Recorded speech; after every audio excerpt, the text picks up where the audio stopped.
નમસ્કાર વિદ્યાર્થી મિત્રો, હું અપૂર્વ ચૌહાણ સ્વનિર્ભર પ્રાથમિક શાળા દાહોદથી ધોરણ 6 વિષય ગણિતની અંદર હવે આપણે પ્રકરણ 1 સંખ્યા પરિચય એના વિશે માહિતી મેળવીશું. વિદ્યાર્થી મિત્રો, તમે ધોરણ 4માં કેટલીક સંખ્યાઓથી પરિચિત છો. બસ એના વિશે જે ભણ્યા છો એનાથી હવે થોડુંક આગળ ચાલીએ તો કેટલીક સમજૂતી સમજીએ આપણે. 5 અંકોની સંખ્યા, 5 અંકોની સંખ્યા એટલે કે જે સંખ્યામાં 5 અંકો હોય, 1 2 3 4 5, બરાબર છે ને? તો આને વંચાય કેવી રીતે? 4 એકમના સ્થાન પર છે, 2 દશકના, 7 100ના, 6 હજારના અને 5 10,000ના સ્થાન પર છે. તો આ સંખ્યાને આપણે જો વાંચવી હોય તો 56,724 આ રીતે આપણે તેને વાંચી શકીએ. 6 અંકોની સંખ્યા, દાખલા તરીકે 1 2 3 4 5 6 અંકો તમે જોઈ શકો છો. એકમ, દશક, 100, હજાર, 10,000, લાખ, એટલે કે 2 લાખના સ્થાન પર છે એટલે કે આપણે તેને 2 લાખ. 70 એ હજારના સ્થાન પર છે એટલે 70,945. તો આ રીતે આપણે આ સંખ્યાને વાંચી શકીએ, 2,70,945. 7 અંકોની સંખ્યા, દાખલા તરીકે એકમ, દશક, 100, હજાર, 10,000, લાખ, 10 લાખ. 34 એ 10 લાખના સ્થાન પર છે. ખાસ ધ્યાન રાખજો વિદ્યાર્થી મિત્રો, અને વંચાય 34,05,213. 8 અંકોની સંખ્યા તમે જોઈ શકો છો.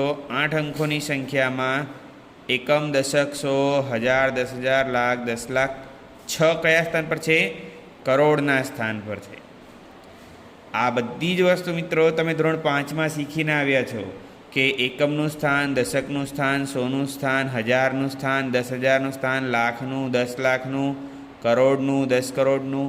આ દરેક વસ્તુ તમે ધોરણ 5માં શીખીને જ આવ્યા છો અને એના આધારે જ આપણે આગળ ચાલવાનું છે. તો આ સંખ્યાને આપણે જો વાંચવી હોય તો 6,12,34,501 આ રીતે વંચાય.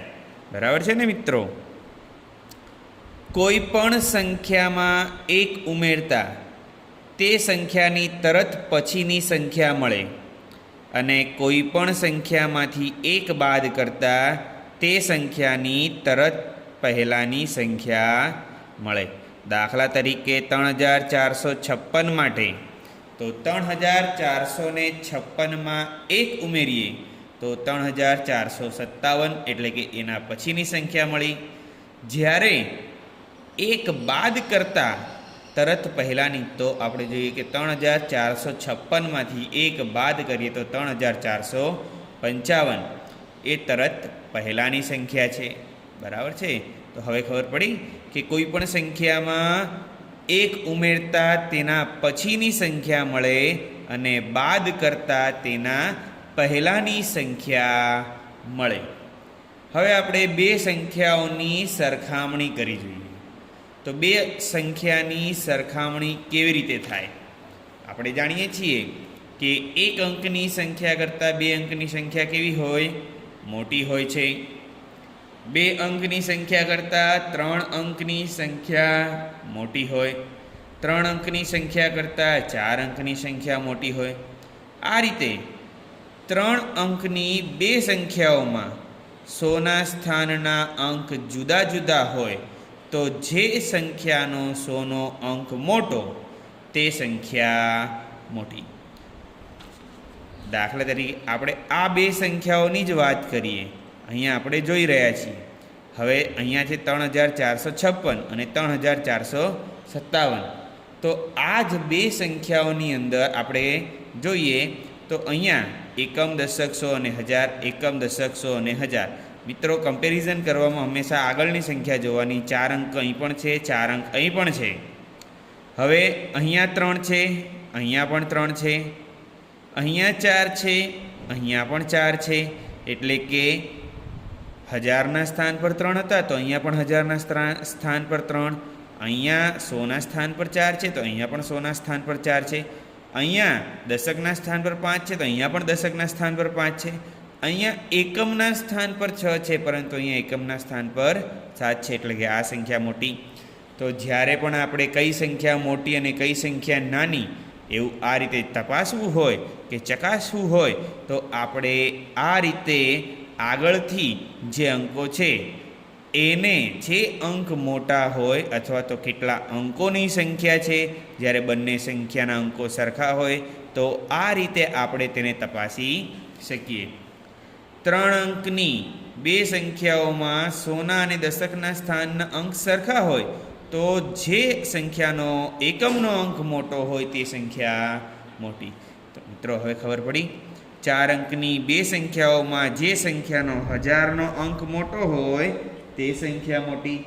હજારના અંકો સરખા હોય તો સોના અંકો દેખવાના, સોના અંકો સરખા હોય તો દશકના જોવાના અને દશકના સરખા હોય તો એકમના જોવાના.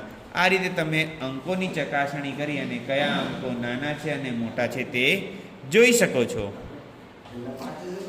4 અંકની બે સંખ્યાઓમાં હજારનો અંક સરખો હોય તો જે સંખ્યાનો 100નો અંક મોટો હોય તે સંખ્યા મોટી. જો સોના સ્થાનના બંને અંક સરખા હોય તો જે સંખ્યાનો દશકનો અંક મોટો હોય તે સંખ્યા મોટી. આ રીતે આગળ આપણે જતા જઈશું. સંખ્યાઓને ચડતા ક્રમમાં ગોઠવવી એટલે કે નાની સંખ્યાથી મોટી સંખ્યા તરફ ક્રમશઃ ગોઠવણી કરવી. મિત્રો આપણે જ્યારે ચડવાનું શરૂ કરીએ ત્યારે નાના પગથિયાથી આગળ વધતા હોઈએ છીએ, માટે ચડતા ક્રમમાં સૌથી પહેલાં કઈ સંખ્યા આવશે? નાની, અને ત્યારબાદ ક્રમશઃ મોટી સંખ્યા આવશે. એનાથી ઉલટું જ્યારે સંખ્યાઓ ઉતરતા ક્રમમાં ગોઠવવામાં આવે એટલે કે સૌથી પહેલાં મોટી સંખ્યા અને ત્યારબાદ ક્રમશઃ તેનામાં નાની સંખ્યા ગોઠવવાની રહેશે. બરાબર છે. 1 અંકની સૌથી મોટી સંખ્યા 1, 2 અંકની સૌથી નાની સંખ્યા 10. મિત્રો એવી જ રીતે ક્રમશઃ એનો અંક વધતો જાય. હવે આપણે જોઈએ સંખ્યાને વિસ્તારમાં કેવી રીતે લખાય. તો અહીં આપણી પાસે છે 73,456. જ્યારથી મિત્રો ખાસ ધ્યાન રાખવાનું કે 73,456 જે આ સંખ્યા છે એને વિસ્તારમાં કેવી રીતે લખવામાં આવે છે. તો આપણે જોઈએ 6 એકમના સ્થાન પર છે, 5 દશકના, 4 100ના, 3 હજારના અને 7 10,000ના સ્થાન પર છે. બરાબર છે. હવે 7 કયા સ્થાન પર છે? 10,000ના સ્થાન પર છે. એટલે આપણે 7ને કેટલા વડે ગુણી શકીએ? 10,000 વડે. બરાબર છે. એટલે 7ને 10,000 વડે ગુણીએ તો એની સ્થાન કિંમત આપણને કેટલી મળે? 70,000. એવી જ રીતે આપણે જોઈએ તો 3 કયા સ્થાન પર છે? તો એકમ, દશક, 100 અને 1000. તો 3ને આપણે કેટલા વડે ગુણવાનો? 1000 વડે. એની કિંમત કેટલી મળે? 3,000. 4 100ના સ્થાન પર છે એટલે આપણે તેને 100 વડે ગુણીએ, તેની કિંમત 400 થાય. 5 એ દશકના સ્થાન પર છે એટલે આપણે તેને 10 વડે ગુણીએ તો તેની કિંમત 50. 6 એકમના સ્થાન પર છે એટલે એને 1 વડે ગુણીએ તો એની કિંમત એની એ જ રહે. માટે આ રીતે તમે સંખ્યાને વિસ્તારમાં લખી શકો છો. સંખ્યા 8,64,972માં દરેકની સ્થાન કિંમત, જ્યારથી મિત્રો મેં હમણાં જ તમને સ્થાન કિંમત માટે કીધું, આ રીતે આપણે તેને વિસ્તારમાં લખી શકીએ.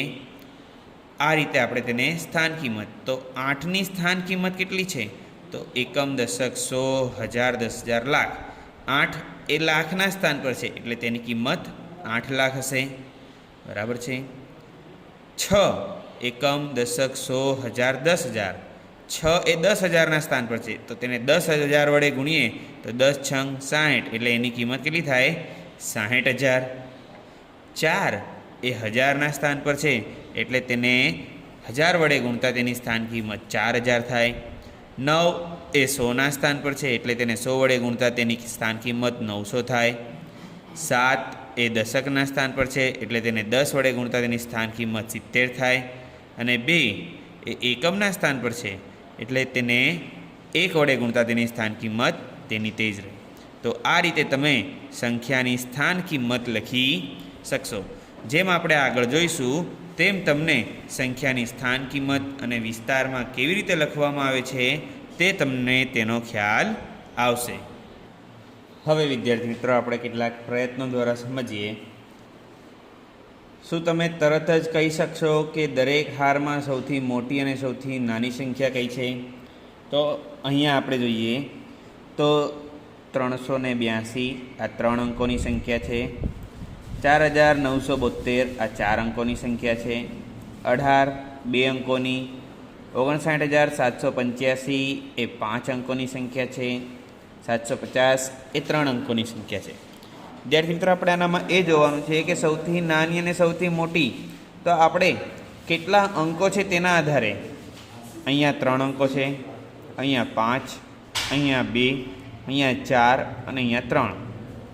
મિત્રો, સૌથી વધુ અંકો કઈ સંખ્યામાં છે? તો આપણે કહી શકીએ કે આ જે સંખ્યા છે એનામાં સૌથી વધુ 5 અંકો છે. બરાબર છે. એવી જ રીતે સૌથી ઓછા અંકો કઈ સંખ્યામાં છે?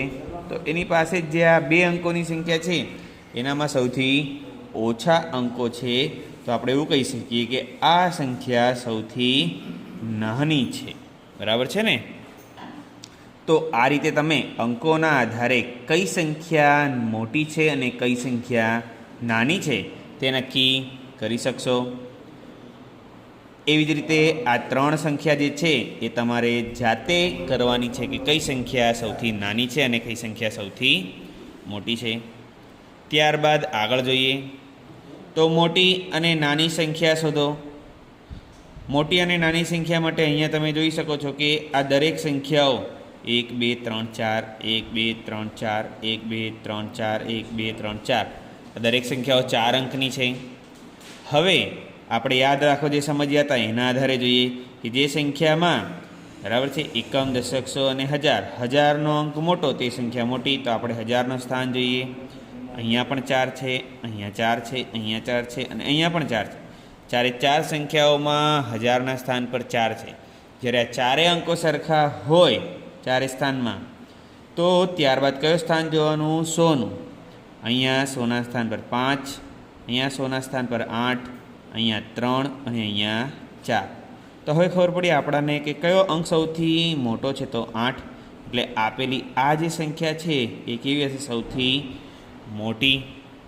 જ્યારે નાની માટે તો નાનો અંક કયો છે? અહીંયા 4 છે, અહીંયા 3 છે અને અહીંયા 5 છે.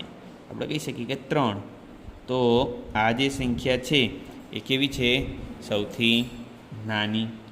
તો આવી જ રીતે આપણે તે કઈ સંખ્યા મોટી છે અને કઈ સંખ્યા નાની છે તે સરળતાથી જોઈ શકીએ. વિદ્યાર્થી મિત્રો, આ બાકીની જે 3 સંખ્યાઓ છે એમાં તમારે લખવાનું અને કઈ સંખ્યા નાની છે અને કઈ સંખ્યા મોટી છે એ પણ જેમ અહીંયા લખેલું છે એ જ રીતે વિસ્તારપૂર્વક લખવાનું રહેશે તમારી નોટબુકની અંદર. હવે વિદ્યાર્થી મિત્રો, આપણે કેટલુંક સંખ્યા લેખન પદ્ધતિનું જ્ઞાન મેળવીએ. તો આપણે જાણીએ છીએ કે આપણી ભારતીય સંખ્યા લેખન પદ્ધતિની અંદર એકમ, દશક, 100, 1000, 10,000, લાખ, 10 લાખ, કરોડ, 10 કરોડ આ રીતે લખવામાં આવતું હોય છે અને એવી જ રીતે તેને વાંચવામાં પણ આવે છે. પરંતુ હવે અભ્યાસમાં આપણી પાસે એક બીજી પદ્ધતિ છે જેને આંતરરાષ્ટ્રીય સંખ્યા પદ્ધતિ તરીકે ઓળખવામાં આવે છે. તો આંતરરાષ્ટ્રીય સંખ્યા લેખન પદ્ધતિમાં એકમ, દશક, 100, 1000 અને ત્યારબાદ મિલિયનનો ઉપયોગ કરવામાં આવે છે. ત્યાં લાખ એવો ઉપયોગ થતો જ નથી. પરંતુ 1 મિલિયન એટલે કેટલી શું થાય? તો આપણે જોઈએ તો 1 મિલિયન એટલે 1000 વખત 1000 એટલે કે 1000 અને મિલિયન. 1000 અને મિલિયન દર્શાવવા માટે અલ્પવિરામનો ઉપયોગ કરવામાં આવે છે.